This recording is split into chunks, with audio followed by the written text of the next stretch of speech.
NancyBatty.com. How are you today? Today's moment of inspiration, yet again, is coming to you from John Seeley's book, Get Unstuck. A simple yet effective workbook to help you realize if you are stuck in certain areas of your life, and he gives you some wonderful exercises to help you get unstuck so you can move forward. Today we're going to talk briefly about forgiveness. And there's a whole lot of different type of exercises that you could do around forgiveness. Not only for yourself, but for other people, past situations, past circumstances, experiences, just struggles that you've been through. We all have areas of our life that we need to offer forgiveness, not only to other people, but actually primarily to ourselves. And I think that's a part of the puzzle that often gets missed. We're raised by our parents, to offer acts of forgiveness to other people. But, are we ever modeled or suggested or encouraged to really look and understand the power and the benefit of forgiving ourselves? I think that we all have emotional baggage to a certain degree. And we don't realize how much hanging on to that emotional baggage can keep us stuck. It keeps us stuck in our limiting beliefs about ourselves. So John's method is to write a soul letter. This is a letter that you write privately to yourself. It's not meant or intended to be shared with the person that you had an issue with, that you need to forgive or ask them to forgive you. It really is just quiet, internal, reflective thing, exercise for you to do for yourself.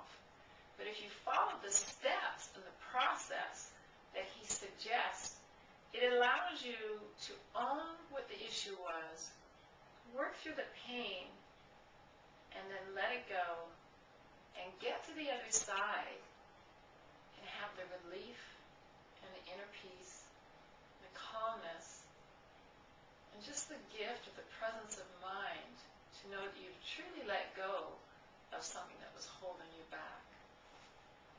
So he calls it the 7 steps to truth. First is blame and upset. So he encourages you to express your feelings without judgment. I'm so angry that, and fill in the blank. Sadness and wounds.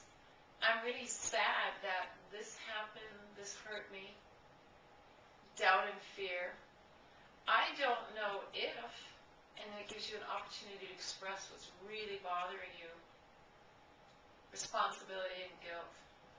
Here's where you can dump your guilt for anything that you've said or done or not done. I'm sorry that I, fill in the blank. Judgment and forgiveness. I forgive myself for believing myself as, and I forgive myself for believing the other person as. Hopes and wishes. If you had a magic wand, what could you do? I wish that, and then you could fill in the blank. Truth and love. Here's where you express the truth, the love, the appreciation, and the respect. I love you for, I appreciate that, the truth is, and I respect you for.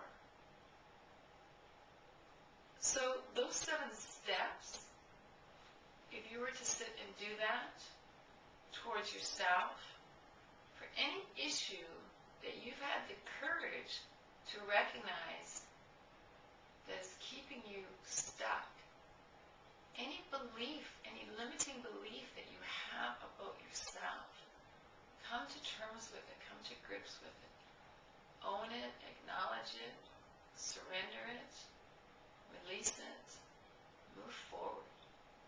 And any issue or situation that you've had with a person in your past, an experience, maybe your childhood, maybe your parents, maybe an ex-spouse, an ex-boyfriend, a girlfriend, whatever the situation, if you're really willing to have the courage to sit down and look at all of the hurt and the pain that you've experienced in the past, and you might think that you've let it go, but quite honestly, until you actually go through forgiveness exercise, you're still hanging on to it.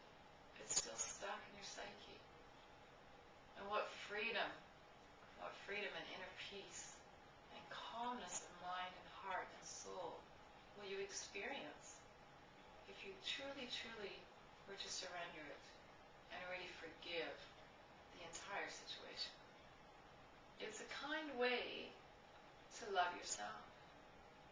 And remember, love yourself first, extend yourself to others. I'm Nancy Batty, nancybatty.com. We're here to offer enlightenment through compassion and kindness. And I truly wish you a fabulous day.